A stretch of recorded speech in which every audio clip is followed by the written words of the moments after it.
আসসালামু আলাইকুম শেখ। ওয়ালাইকুম আসসালাম ওয়া রাহমাতুল্লাহি ওয়া বারাকাতুহু। জি, শেখ, আপনাকে আমি আজকে একটা প্রশ্ন করব, কিন্তু এর আগে আমি গত সপ্তাহে যে প্রশ্ন করেছিলাম হচ্ছে কসম সম্পর্কে, মানে আল্লাহর নামে শপথ সম্পর্কে। তো সেটা আমি ক্লিয়ার হতে পারিনি, কিছু তথ্যের একটু ঘাটতি থেকে গেছে। আপনাকে বুঝতে জানাই পারিনি। সেগুলো। প্রশ্নে বুঝতে পারিনি কি জিজ্ঞেস করে গত সপ্তাহে। আমার তো আর মনে নাই যে কে কি জিজ্ঞেস করেছে। আবার বলতে হবে একই প্রশ্ন। হ্যাঁ, সেটা হচ্ছে যে ক্লিয়ার করেন, আপনাকে আপনাকে জিজ্ঞেস আপনাকে ক্লিয়ার জিজ্ঞাসা করেন। করেছিলাম যে কাউকে কসমে মিথ্যা বললে এতে তার অন্য আর্থিক বা সম্মান কিছু ক্ষতি হয়নি, শুধু তথ্যটাই জেনেছে, এতে কি অন্য কোনো কাফারা কিছু দেওয়া লাগবে, না তওবা করলে মিথ্যা হবে, কথা নাকি বলেছে, তাকে সত্যটা মিথ্যা জানানো লাগবে? মিথ্যা কথা বলেছে। কি প্রশ্ন বুঝলাম আহ, না। কসম করে মিথ্যা কথা, কি কসম? মিথ্যা কসম করেছে, মানে হ্যাঁ? নামে কাউকে। মিথ্যা কসমের কোনো কাফারা নেই। গত সপ্তাহে হ্যাঁ, বলেছি হ্যাঁ। তো, মিথ্যা কসমের জন্য তওবা করতে হবে আল্লাহর কাছে। কাবিরা গুনাহ করেছে, গুনাহ কাবিরা, ইয়ামিনে গমুস, মিথ্যা কসম। অতীতের ওপর হ্যাঁ, মিথ্যা কসম করা, অতীতে কোনো কিছু করেছে বলছে আল্লাহর কসম করে বলছে করিনি, অথবা করেনি বলছে করেছি, খাইনি বলছে খেয়েছি, যাইনি বলছে গিয়েছি। এরকম অতীতের ওপর যদি কসম করে তো তাতে কোনো কাফারা নেই। কসমের কাফারা শুধু ভবিষ্যতের ক্ষেত্রে রয়েছে। হ্যাঁ, ইয়ামিন এমন আকাদা, আগামীতে কসম করছে আল্লাহর কসম এই কাজটি আমি করব না, করে ফেললো, আল্লাহর কসম এটা করবো আর করলো না, আর ভেঙে ফেললো, তখন কাফারা দিতে হবে। আর অতীতের কোনো কিছু ঘটে যাওয়া বা ঘটেনি সত্য বা না বলে মিথ্যা যদি বলে, তাহলে সেটি মিথ্যা কসম, কাবিরা গুনাহ, তওবা আল্লাহর কাছে করাই যথেষ্ট। তওবার শর্ত সাপেক্ষ, জি, শর্তগুলি পুরো করে। আসসালামু আলাইকুম রহমতুল্লাহ বারাকাতু। ওয়ালাইকুম আসসালাম ওয়া রাহমাতুল্লাহি ওয়া বারাকাতুহু। জি, বলছি ভাই, আমি উত্তর চব্বিশ পরগনা থেকে বলছিলাম। বলেন। বলছি কি ভাই, আমি তো আমার বয়স তো এখন প্রায় 45-46 বছর। এখন এসে তো ইসলামের আল্লাহর রহমতে, আল্লাহর দয়া করুণা, এগুলো তো আল্লাহ জানার তৌফিক দিয়েছে। বিশেষ করে আপনার লেকচার গুলো সবটাই শোনার চেষ্টা করি।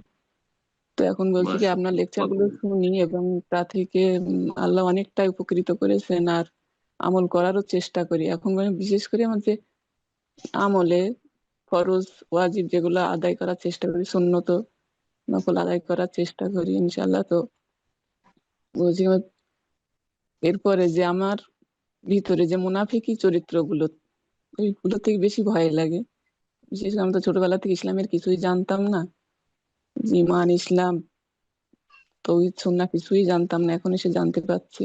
আর আমার আশপাশে এমন কেউই নেই যে আমাকে একটু উপদেশ দেবে, বা বিশেষ করে বাপের বাড়ি কোনো দিক থেকে কোনো রকম ইসলামের এতে সেইভাবে নেই। তো জানারও সেইভাবে তো সৌভাগ্য হয় না।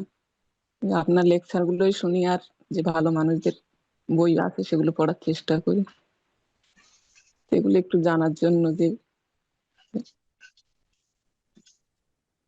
বিশেষ করে মুনাফিকি যেগুলো, যে ফরজ গুলো তো ঠিক মতো আল্লাহর রহমতে সবই আদায় করার চেষ্টা করি যথাসাধ্য। মোনাফিকি যে আপনি যেটা মোনাফিকি বলতে চাইছেন সেটা অতীতে যেটা ছিল বলতে চাইছেন, না বর্তমানে এরকম মোনাফিকি কিছু চরিত্র আছে বলছেন?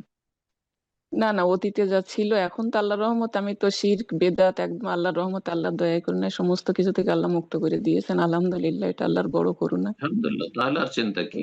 আল্লাহ কোরআনে কেউ আর ইরশাদ আপনার করছেন। লেকচার গুলো শুনে মোটামুটি ওখান থেকে আমি সবকিছু যতদূর সম্ভব আমল করার চেষ্টা করি আল্লাহর রহমতে। খুব ভালো, মাশাআল্লাহ, মানে মাশাআল্লাহ, খুব ভালো, খুব ভালো। তাহলে আর চিন্তার কি আছে। যতদূর খুব ভালো, সম্ভব চেষ্টা আলহামদুলিল্লাহ বলুন। করি এখন।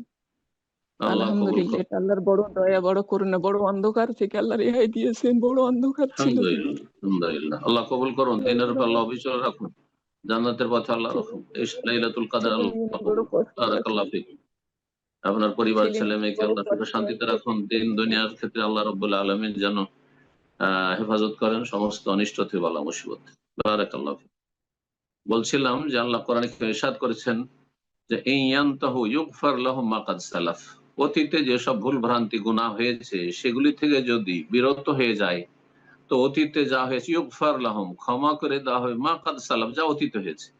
অতীতে যদি মুনাফিকও থেকে থাকে, এমনকি নাস্তিকতাও থেকে থাকে, মাজার পূজাও থেকে থাকে, অতীতে যে কোনো রকম গুমরাহি আর পাপ হোক না কেন সব মাফ করে দেওয়া হবে যদি পাপ মুক্ত হয়ে যায়। ইয়ান্তাহু কুল্লিল্লাযিন, তাও কাফেরদের ক্ষেত্রে আল্লাহ বলছেন যে হে নবী এমনকি কাফেরদেরকে বলে দাও এই এখনো যদি তারা তাদের কুফরি থেকে বিরত হয়ে যায়, তাদের অন্যায় থেকে সীমা লঙ্ঘন থেকে বিরত হয়ে, আল্লাহ দ্রোহিতা থেকে বিরত হয়ে যায়, ইউগফার লাহুম মা কাদ সালাফ, অতীতে যা সব আল্লাহ মাফ করে দিবেন, সব মাফ করে দিবেন। শুধু অতীত নিয়ে চিন্তা করার কোনো প্রয়োজন নেই। আপনি খালেস অন্তরে তওবা করেছেন আর আপনি সংশোধন হয়ে চলে এসেছেন, আলহামদুলিল্লাহ, শুকরিয়া আদায় করেন। আপনি পাপের জীবন থেকে পরিষ্কার পরিচ্ছন্ন হয়ে চলে এসেছেন। আপনি এখন আমল বাড়ান, এলেম বাড়ান এবং আমল বাড়ান। ফরজ অজেবে যেন কোনো ঘাটতি না থাকে, আর আপনার জানা মতে জীবনে কোনো কাবিরা গুনাহ না থাকে। আর তারপরে সুন্নত নফল বেশি বেশি বাড়ান। অপছন্দনীয় বা সন্দেহের কথা কাজ থেকে বেঁচে থাকেন।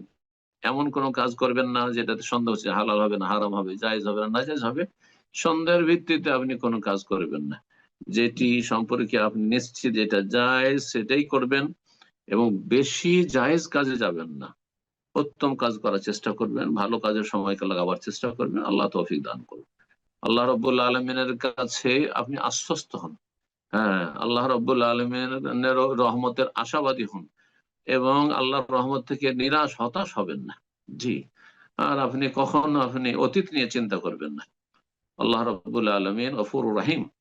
আল্লাহ রাব্বুল আলামিন আপনাকে সম্মানিত করেছেন যে আলহামদুলিল্লাহ আল্লাহ আপনাকে হেদায়েত দান করেছেন।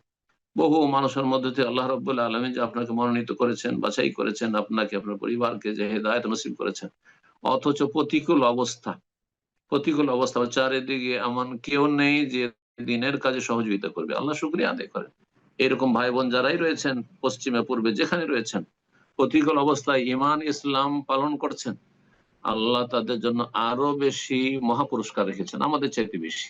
যারা সৌদি আরবে আছেন, মুসলিম সমাজে বসবাস করছেন, হ্যাঁ, ঈমান ইসলাম এখানে রক্ষা করা খুব সহজ, আর অন্য জায়গায় অনেক কঠিন। আমার চাইতে আপনারা বেশি ফজিলত পাবেন ইনশাআল্লাহ।